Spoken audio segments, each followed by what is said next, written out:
দুদিন আগে আমরা চলে গেছিলাম রুবি রেড গ্রানাইটের খাদানে। গ্রানাইট যখন কাটিং হচ্ছিল আমরা কিছু লট পছন্দ করি, তার মধ্যে কিছু কিছু লট পছন্দ করে সেগুলো প্রথমে ধোলাই করি, যাতে হচ্ছে তার পাশে কোনো নোংরা না থাকে, যাতে আমরা লটটাকে বুঝতে পারি লটটার কন্ডিশন কেমন আছে, কতটা ফ্রেশ আছে লটটা। তারপর সেই লটগুলো থেকে কিছু লট আমরা সিলেক্ট করে দেখুন আমরা ক্রেনের মাধ্যমে লরিতে লোড করছি। আমাদের নাম্বারিং পড়ে গেছে লটের ওপরে।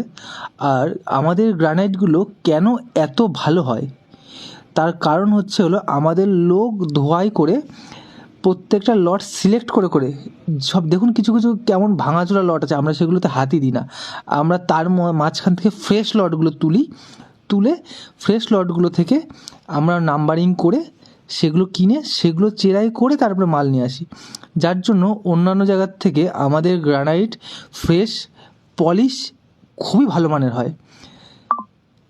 বেশ কিছু লট আমরা রুবি রেড গ্রানাইটের কিনেছি।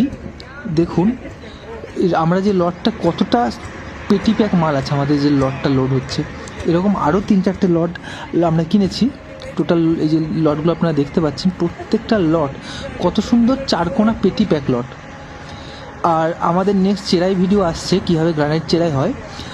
এই রুবি রেড গ্রানাইট দেখার জন্য আমাদের এই চ্যানেলটাকে প্লিজ ফলো করে রাখুন, তাহলে ওই ভিডিওটা দেখতে পাবেন।